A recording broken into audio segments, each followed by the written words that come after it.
Hey guys, with all the new distress colors that are going to be coming out, I couldn't help but think, what color do I wish I had? And I wish I had kind of a peach type color. A little bit pink, a little bit orange, and I decided to make it by myself. So what you see here, these are Distress Ink re-inkers, and this is a Distress Ink custom pad DIY.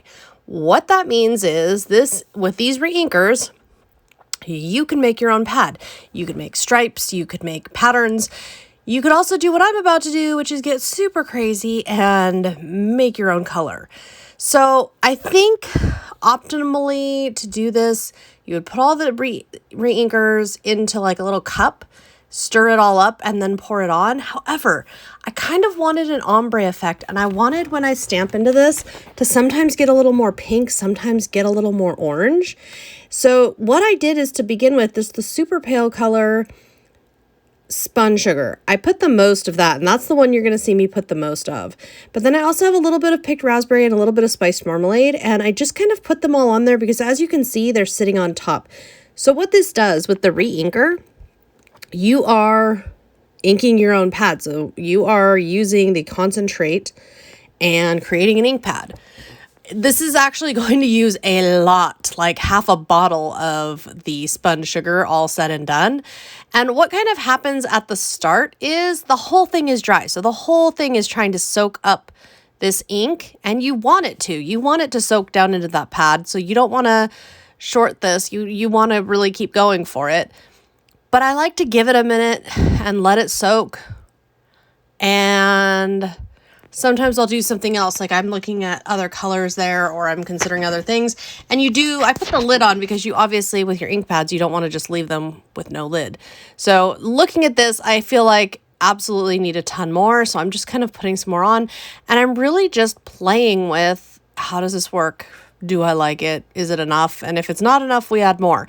The other thing that I'm going to start doing is, when I'm putting on the other colors, the orange and the hot pink, and even with the spun sugar, I'm going to start, now that it's starting to saturate, I'm going to start kind of scrubbing the top to kind of mix that color up and get it in there real good. And at any point, you can do a test like I am right here. Look at that pretty color. And you can see like a little bit of orange in there. Oh, I just love this color. I'm so obsessed with it. And I've been calling it Peach Paradise, because it feels like, I don't know, it feels kind of like Hawaiian and tropical to me, but it's also peachy. So it's Peach Paradise. This is my color here. And as you can see, again, I'm just adding more because I also decided at this point with this pad, I'd rather, and there you see me rubbing in, I'd rather have it be a little more saturated. I'd rather have it be a little darker, because I can always blend. I can always work with it, add water. If I'm going to be kind of watercoloring with it, I can always blending tool and make it more subtle. There's a lot of things I can do to soften it, but you can't brighten up a soft color. So I decided to go just a little darker, a little heavier. And by the way, you see that re-inker stain there, the spill? Don't worry about that. It's still distressing, so it's going to clean up with water very easily. And I'm using the end of my paintbrush to scrub that a bit more. And I'm just kind of really looking at the pad, at the sides. And I know this is a lot of talking about doing one thing, but I get a lot of requests for videos about this kind of stuff. So I just want to really show you, real time. This is exactly how long this project took.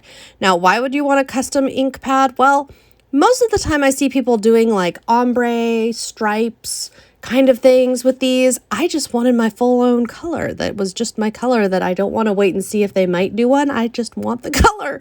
So for me, it was just, I want the color, let's get the color. And there you go. See? Super clean. And it's not 100% cleaned up, obviously, because I'm just kind of tidying up here. But it all comes out. It all comes out of my mat. No problem. Once you are satisfied, what's next? Well, next, you're just going to test it. Once it's all set up, you're good to go. And these ink pads, you treat them just like any other distress ink pad. So you can do whatever it is you normally do there. And you can kind of see how there's a little more orange in the center. I just love that.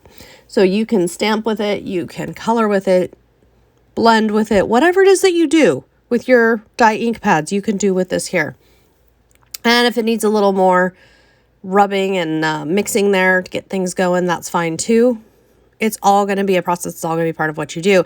And you can see from my swatch card, all of the original swatches were made by me mixing inks, just regular inks, not re-inkers, mixing up inks, and then playing with different combinations. So I did do that before I got the re-inker colors out and worked with them, so I did know what I was getting into. Hope you found this video helpful. If you've got any requests for future videos, let me know. And yes, here I am stamping the lid. That's one of the features. You can stamp the lid so that you've got your custom color and it's all marked out. I'll see you next time. I wish you very happy crafting.